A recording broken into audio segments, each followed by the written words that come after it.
So, hi everyone, selamat pagi semuanya. Welcome back to Miss Vera Channel. Dan hari ini kita akan membahas tentang reading comprehension. For today's buku yang akan kita gunakan hari ini, kita akan menggunakan buku dari Longman. Karena di Longman ini cukup detail sekali untuk pembahasannya gitu ya. Dan di reading comprehension ini juga dia cukup terstruktur gitu pembahasannya gitu ya. Baik, dan hari ini kita akan langsung reading yang pertama yang akan kita bahas adalah tentang mind idea questions. Seperti yang bisa kamu lihat di layar, yang mana skill yang pertama adalah answer mind idea question correctly. Most of the question about mind idea ini pasti akan selalu ditanyakan di setiap teks di reading comprehension ini. Jadi kan nanti ada satu teks dan biasanya satu teks ini misalnya untuk 5 sampai 8 pertanyaan misalnya gitu ya, atau beberapa pertanyaan tergantung jenis soalnya. Dan nanti ketemu teks lagi yang baru pasti akan ditanyakan lagi. Pasti akan ada pertanyaan tentang mind idea ini gitu ya. Dan mind idea sudah sering kita temui dari sejak kita sekolah gitu ya. Gimana cara menemukan ide pokok dan lain-lain begitu ya. Di sini disebutkan bahwa question tentang mind idea ini dia dihadirkan dengan variety way ya, dengan variety ways, yang mana biasanya dia akan menanyakan topik, subject, title, primary idea, or main idea gitu. Itu hal-hal yang pada intinya mereka tuh menanyakannya tentang ide pokok gitu ya. Dan hal yang paling penting ketika kamu sedang mengerjakan atau mau nyari ide pokok ini, kita bisa lihat langsung di sini ya. Nah, ini ada caranya ya. Yang pertama di sini mind idea question ada how to identify the questions, yang mana ini yang tadi sudah disebutkan jenis-jenis pertanyaannya, keywordnya seperti topik, subject, mind idea, mind points, primary concern, dan juga best title. Kemudian where to find the answer. Cara menemukannya adalah the answer to this type question can generally be determined by looking at the first sentence of each paragraph. Jadi ide pokok ini biasanya akan tertera di kalimat pertama di paragrafnya gitu. Jadi caranya adalah ketika kamu menemukan teksnya hanya satu paragraf ya, cuman satu paragraf di sini ya ada nih. Misalnya kamu cuman menemukannya atau kamu ketemu soalnya tuh cuman one passage atau di sebuah passage-nya itu dia cuman one paragraph, maka kamu hanya perlu lihat ke beginning of the paragraph to determine the mind idea. Jadi kalau cuma satu paragraf berarti ide pokoknya ada di kalimat pertama di paragraf tersebut gitu. Kemudian kalau paragrafnya dia lebih dari satu gitu, maka cara menemukan ide pokoknya adalah kamu lihat kalimat pertama di setiap paragrafnya. Oke, Miss ulangi lagi, ketika teksnya hanya cuma satu paragraf, maka ide pokoknya ada di kalimat pertama di awal paragraf. Tetapi ketika paragrafnya lebih dari satu paragraf, ide pokoknya ada di kalimat pertama setiap paragrafnya gitu. Oke. Sekarang kita coba lihat ke contoh yang ini. Di passage yang ini dia cuma satu paragraf ya. Kamu bisa lihat di sini cuma satu paragraf dan yang ditanyakan adalah what is the topic of this passage. Ketika mengerjakan soal reading, jangan dulu membaca teksnya, tapi biasakanlah membaca dulu soalnya. Kemudian kamu ke teksnya gitu. Jadi biar kamu tahu nih apa yang akan dicari di teksnya. Oke. Kemudian di sini pilihannya ada A, the intelligence of John Dewey, the distinction made by John Dewey, kemudian Dewey's ideas of the ability to reason, dan yang terakhir how intelligence differs from reasoning in Dewey's works. Seperti yang tadi Miss bilang bahwa ketika cuma satu paragraf maka ide pokoknya ada di kalimat pertama di awal paragrafnya ya. Di sini kita bisa lihat in the philosophy of John Dewey, a sharp distinction is made between intelligence and reasoning. Jadi ketika akan menemukan ide pokok, kamu kan sudah lihat nih di kalimat pertama di paragrafnya itu gitu kan. Berarti selanjutnya adalah yang harus kamu lakukan adalah cari keywordnya. Keyword daripada kalimat tersebut atau inti dari kalimat tersebut gitu. Dimana di sini keywordnya adalah yang pertama ada intelligence dan yang kedua adalah reasoning. Ingat antara kalimat yang ada di teks dan yang ada di pilihan dia akan dihadirkan dengan pola kalimat yang berbeda. Tapi intinya tetap sama gitu. Jadi tidak akan plek ketiplek seperti yang ada di kalimat yang ada di teksnya gitu. Itulah kenapa jadi dia tuh ingin ingin tahu seberapa mampukah kamu memahami sebuah kalimat, memahami makna sebuah kalimat ketika dihadirkan dengan struktur kalimat yang berbeda gitu ya. Oke, nah di sini keywordnya sudah ketemu ya, ada intelligence dan reasoning. Ketika kamu pilih yang A, the intelligence of John Dewey, maka dia cuma mention intelligence saja. Kemudian kalau yang B berarti distinction made by, ya distinction apa yang dibuat oleh John Dewey ini berarti tidak mencakup ya kalau yang B. Kemudian yang C juga Dewey's ideas of the ability to reason. Ini juga tidak mencakup semuanya. Dan jawaban yang paling tepat adalah yang D, how the intelligence differs from reasoning.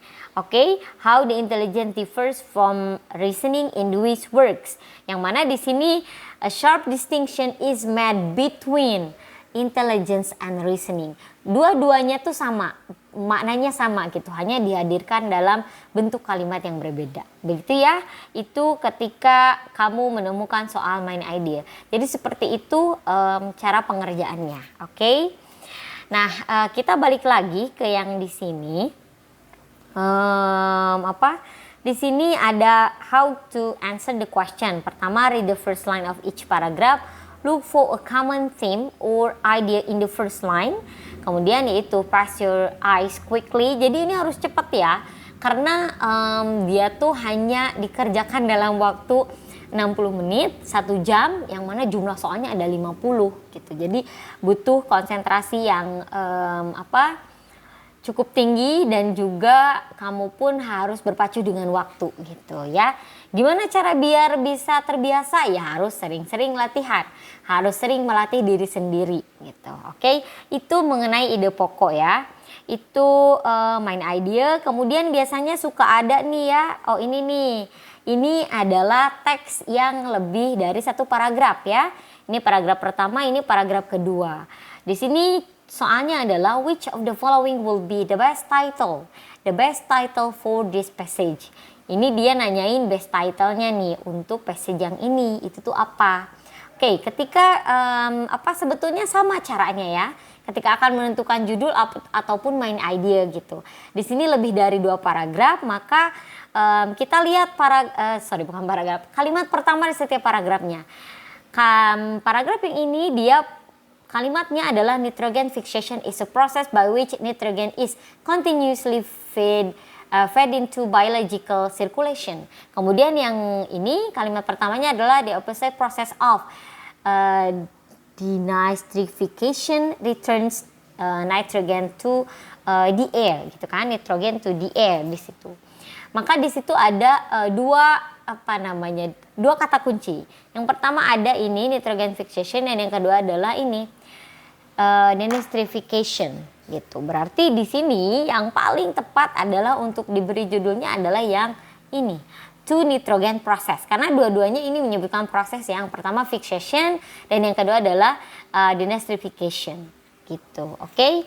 Itu ketika kamu menemukan main idea, disuruh menemukan main idea yang mana passage-nya ini lebih dari 1 paragraf gitu.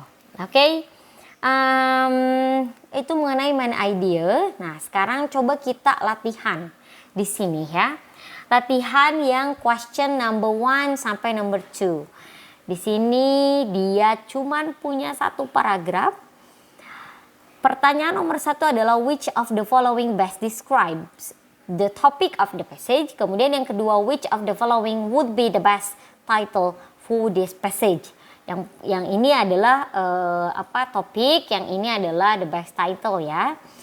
Kita langsung cari ke kalimat pertama. Kalimat pertama di sini adalah Fort Knox, Kentucky is the site of US Army post, but it is even more renowned for the Fort Knox Bullion Depository, the massive vault that contains the bulk of the US government's gold deposits.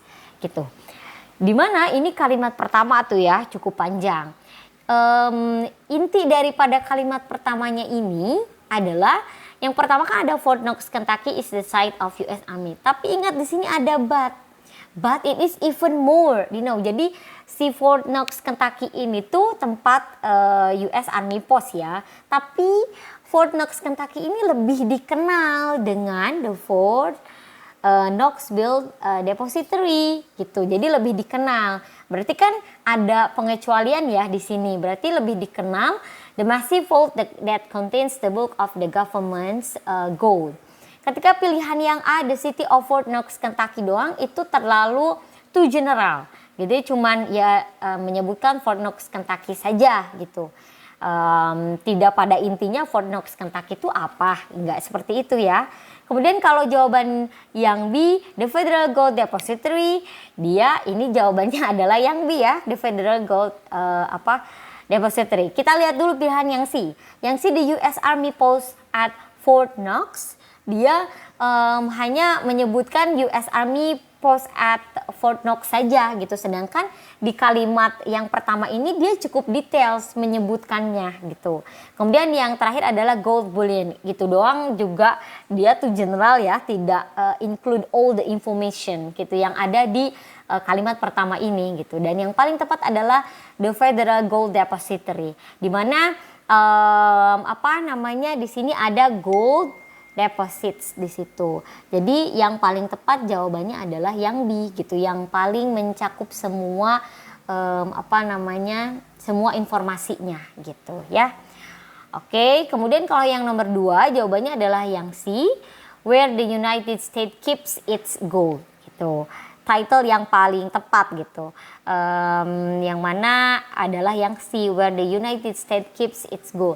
Kalau yang A, dia the massive concentrated vault, juga tidak include tidak mencakup semuanya. Fort Knox security juga itu bukan ke security-nya. Kemudian yang di A Visit to Kentucky juga bukan sebuah cerita tentang mengunjungi Kentucky gitu. Jadi yang paling tepat adalah yang C ya, where the United States keeps its gold. Di sini kan disebut gold deposits gitu. Oke ya. Kemudian yang ini kan ada federalnya, di mana federal ini kan lebih ke government-nya gitu. Jadi the Federal Gold Depository. Oke, itu caranya ya, cara untuk menemukan ide pokok atau main ide, yang mana di sini cuman satu paragraf saja gitu. Oke, kemudian yang selanjutnya ini ada passage 2,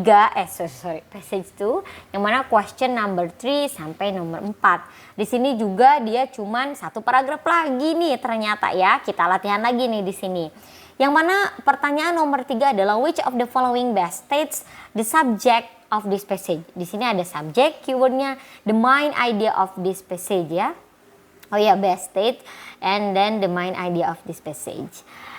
Kita langsung lihat nih ya ke kalimat pertamanya. One identifying characteristic of mineral is their relative hardness, which can be determined by scratching one mineral with another gitu. Berarti ini sudah jelas ya kalimat yang pertamanya, di mana keyword yang ada di sini yang pertama adalah ini identifying characteristic of mineral ya, ini nih, dengan ya ini their relative hardness. Kemudian dijelaskan lagi nih, the relative hardness ini dengan cara apa? Dengan scratching one mineral with another gitu. Itu kita sudah menemukan kata kuncinya ya.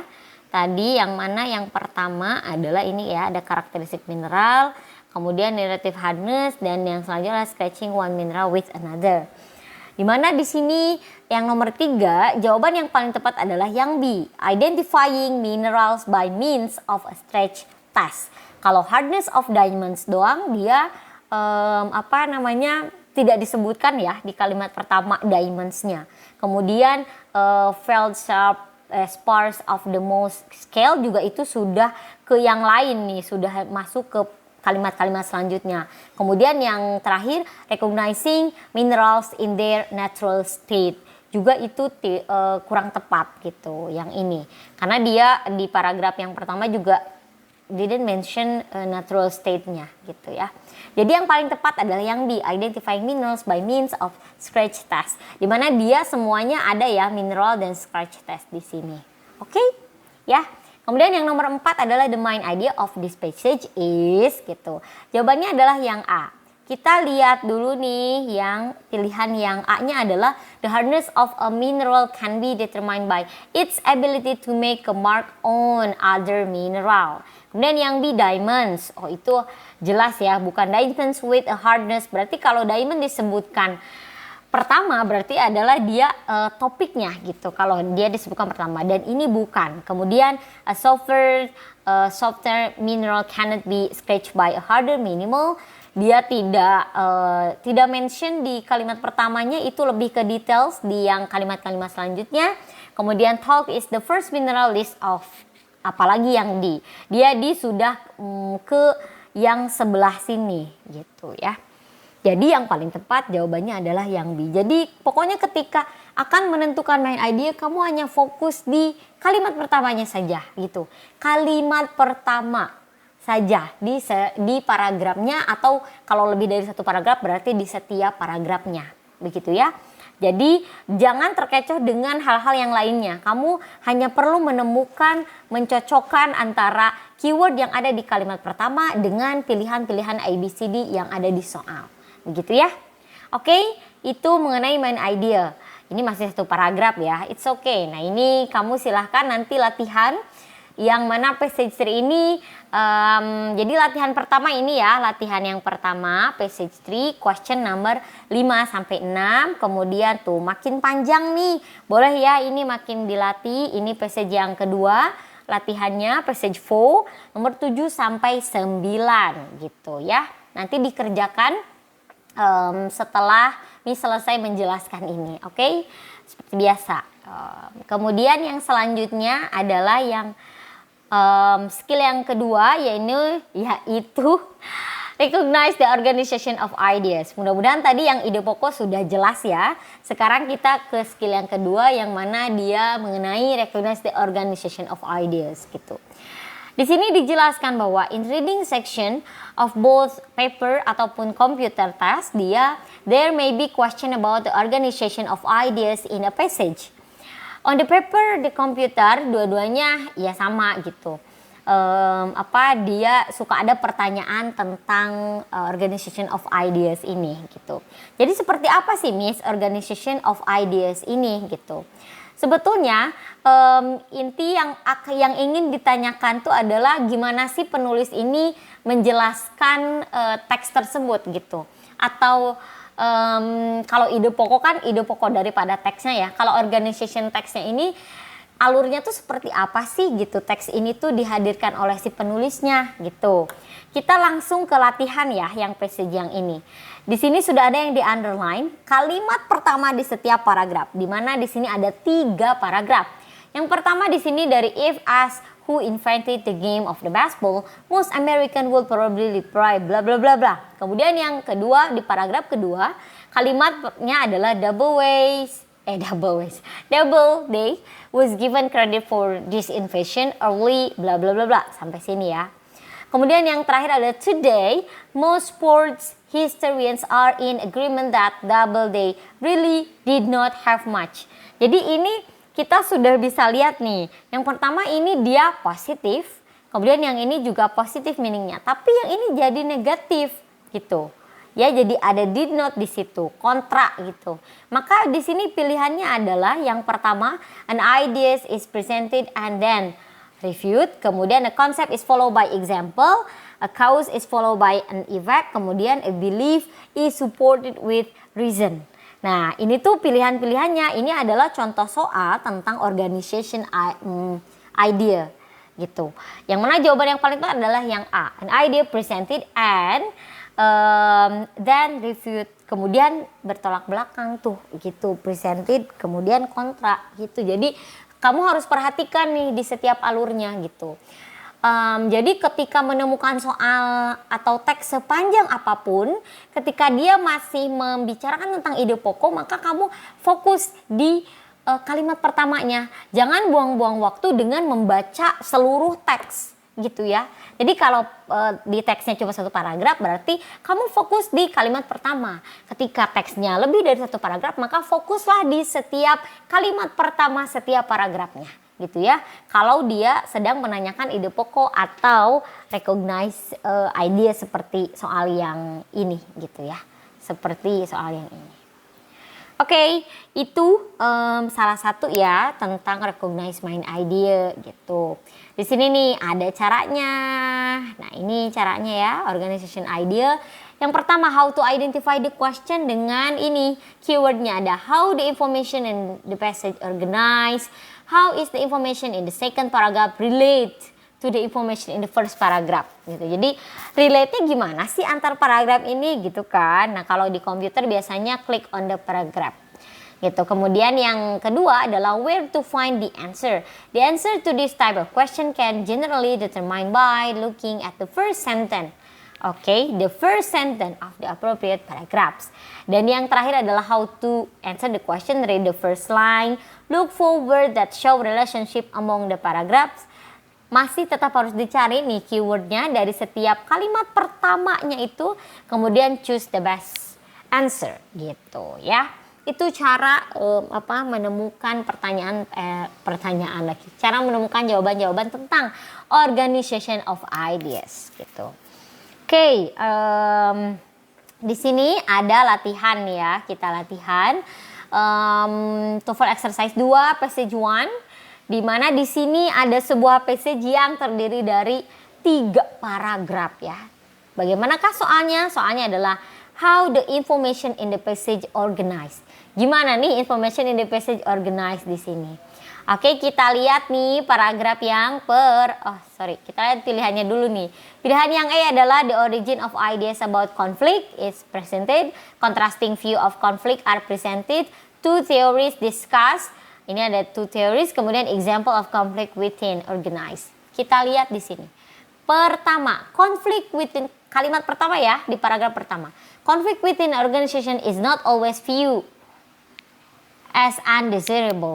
Kemudian yang kedua, di paragraf kedua, kalimat pertama, according to the traditional view of conflict, conflict is harmful to an organization.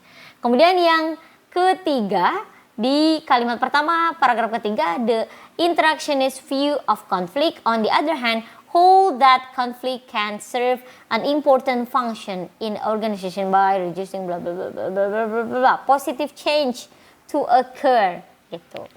Berarti yang paling tepat di mana yang pertama dia nih ya menyebutkan bahwa konflik itu not always view as undesirable. Kemudian yang kedua dia konflik ini harmful to an organization. Kemudian yang ketiga di sini dia konflik ini can serve an important function in organization by reducing complacency among workers and causing positive change gitu. Nah, berarti kan kita sudah bisa melihat nih antara ketiga paragraf ini, di mana awal kalimatnya ini berarti dia tuh yang paling tepat jawabannya adalah ini, contrasting view of conflict are presented.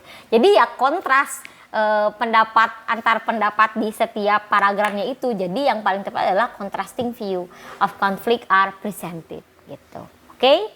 Ya. Jadi seperti itu cara mengerjakan tentang organization idea gitu. Yaps, di sini ada passage 2, question nomor 3, 4, kemudian 5, 6. Nah, itu nanti bisa kamu kerjakan ya untuk latihannya. Ya, tadi kan sudah Miss beri ciri ya. Nah, ini untuk latihannya organization idea. Yang pertama yang ini, kemudian yang kedua dia passage 3 ini latihannya, kemudian yang terakhir ini TOEFL exercise ya. TOEFL exercise ini kamu bisa kerjakan juga sampai nomor 10 gitu. Dimana TOEFL exercise yang ini berarti kamu akan diminta untuk mengerjakan ide pokok dan juga organization idea. Ini untuk pamungkasnya ya. Oke, mudah-mudahan kamu tidak, ya ampun banyak banget gitu ya. Miss harap enggak seperti itu, karena makin banyak latihan biar makin terbiasa gitu ya. Oke, bila sempat nih nanti kita akan bahas untuk video pembahasannya insya Allah di hari Jumat, ataupun tidak kita bahas di video, kita akan bahas di grup ya. Oke, sekian sepertinya nih untuk reading hari ini, dan nanti besok hari Jumat kita akan bahas tentang ini, directly answer questions gitu. Kita akan membahas tentang details question di reading, pertanyaan-pertanyaan mengenai details ya. Jadi yang terpenting hari ini kamu sudah menguasai bagaimana cara menemukan ide pokok dan cara menjawab pertanyaan tentang recognizing idea gitu ya. Recognizing organization of idea. Oke, begitu, sekian ya. Jika ada yang mau ditanyakan silahkan. So thank you so much for today. See you tomorrow. Assalamualaikum warahmatullahi wabarakatuh. Goodbye everyone.